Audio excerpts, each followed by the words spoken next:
माझे नाव सौ चंदाराणी संभाजी बडोरे। माझ्या शाळेचे नाव देशभक्त भाई छन्नूसिंग चंदेले, जुना विडे घरकुल, सोलापूर।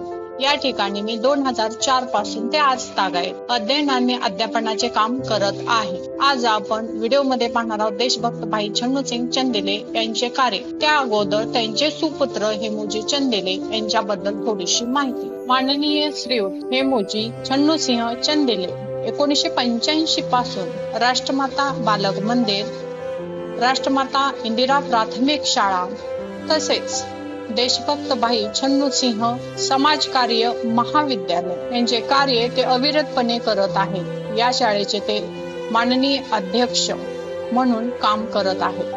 त्यांनी या शाळेसाठी अतोनात आणि अपार कष्ट घेतलेले आहेत। देशभक्त भाई छन्नूसिंग चंदेले यांचे सामाजिक कार्य आणि राजकीय कार्य यांची ओळख आपण करून घेऊया।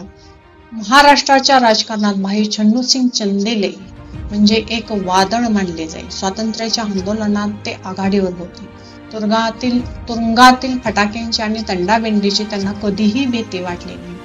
स्वातंत्र्य संग्रामात धाडसाने त्यांनी ब्रिटिश सत्ताधाऱ्यांशी 2 हात करायला कचरले नाही। त्यांचे एक घोष वाक्य इतिहासामध्ये खूप प्रसिद्ध आहे, ऐसा कोई मत समझना हम बेजान हैं, ऐसा कोई मत समझना हम बेजान हैं, हर हालत में तूफान है। अशा या थोर हुतात्म्याचा जन्म 6 सप्टेंबर 1906 रोजी झाला। स्वातंत्र्य प्राप्तीनंतर सन 1947 ते 1952 आणि 1957 ते 1962 या कालखंडात ते आमदार म्हणून निवडून आलेले होते। देशभक्त भाई छन्नूसिंग चंदेले यांचं समाजासाठी सोलापूर शहरासाठी केलेलं कार्य। सोलापूर नगरपालिकेच्या वतीने आबासाहेब किल्लेदार यांच्या नगराध्यक्ष पदाच्या काळात 4 हुतात्म्यांचे पुतळे बसवले। ही मूळ प्रेरणा छन्नूसिंग चंदेले यांची होती। सोलापूरच्या भुईकोट किल्ल्याच्या खंदकामध्ये बाग तयार करून त्यास हुतात्मा बाग तयार करण्याचे काम, केंद्रीय पातळीवरून मंजूर करण्याचे काम सुद्धा या सर्वांचे नियोजन भाईजींचेच होते। सोलापूरचे सुपुत्र डॉक्टर द्वारकानाथ कोटणीस यांनी चीनमध्ये जाऊन दुसऱ्या महायुद्धाच्या काळात तेथील सैनिकांची सेवा केलेली होती। त्यांच्या या सेवेमुळे सोलापूर शहराचे नाव अजरामर झालेले होते। द्वारकानाथ कोटणीस यांचे नाव त्यासाठी डाक बंगल्याच्या जवळ एक बाग तयार केली गेली आणि त्याला द्वारकानाथ कोटणीस असे नामकरण देण्याची प्रेरणा ती भाईजींनी दिली।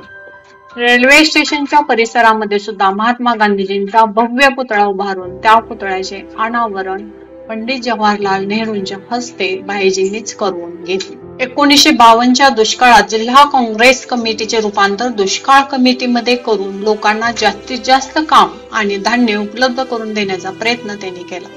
या तलावासंबंधी नॉबर्स बाजूला सारायला लावून केंद्र शासनाकडून मांगी, बुद्धेहाळ, सापटणा या तलावांना मान्यता व आवश्यक निधी उपलब्ध केला गेला। त्यामुळे हजारो कामगारांना काम मिळाले। 1964 मध्ये महागाई वाढलेली असताना त्यांनी महागाई विरोधी लढ्याचे नेतृत्व भारत सरकार विरुद्ध सुद्धा केले। त्यासाठी भारत सरकारने त्यांना 4 महिन्याची नजरकैदेची शिक्षा दिली। भारताला स्वातंत्र्य मिळाल्यानंतर सुद्धा त्यांना 4 महिने शिक्षा मिळावी हा देव दिलेला असंच असा म्हणता येईल। स्वातंत्र्योत्तर कालखंडामध्ये भाईंनी स्वातंत्र्य सैनिकाच्या संघटनेचे नेतृत्व जवळजवळ 20 ते 22 वर्ष केले। स्वातंत्र्य सैनिकासाठी त्यांनी अतिशय निष्ठेने असे काम करत होते। त्यांचे असे मत होते की ब्रिटिश साम्राज्याच्या विरुद्धात जे भारतीय लोक एक दिवसही तुरुंगात गेलेले असतील तर त्या व्यक्तींना मरेपर्यंत पेन्शन मिळाली पाहिजे ही मागणी त्यांनी भारत शासनाकडे लावली।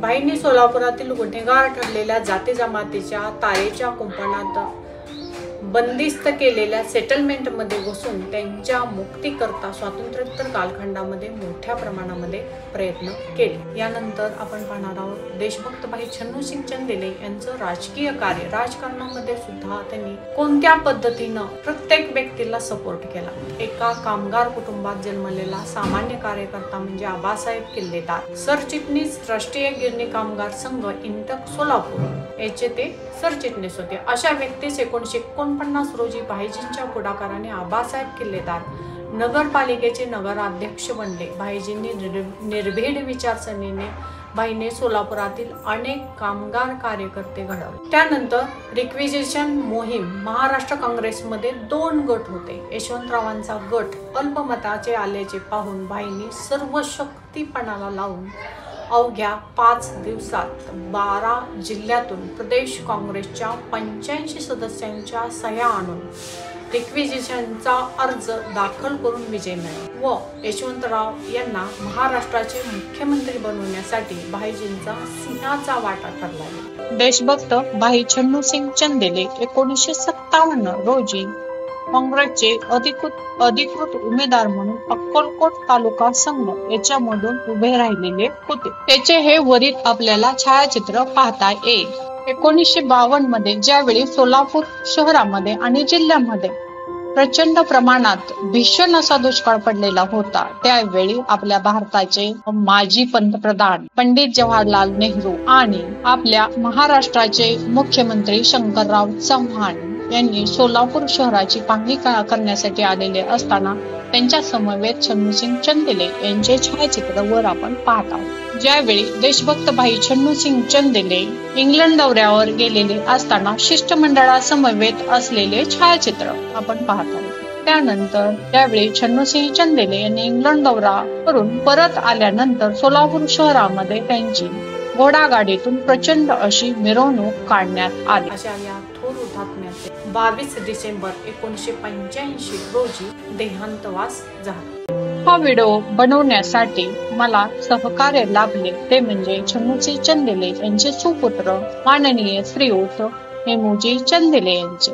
त्याचबरोबर देशभक्त भाई छन्नूसिंह चंदेले समाजकार्य महाविद्यालय यांचे प्रिन्सिपल श्रीयुत गायकवाड सर, राष्ट्रमाता इंदिरा प्राथमिक शाळेचे मुख्याध्यापक श्रीयुत तोळनुरे सर यांच्या सहकार्याने मी हा व्हिडिओ बनवू शकले आणि त्यांच्याकडून मला समग्र माहिती मिळाली, त्याबद्दल त्यांचे धन्यवाद.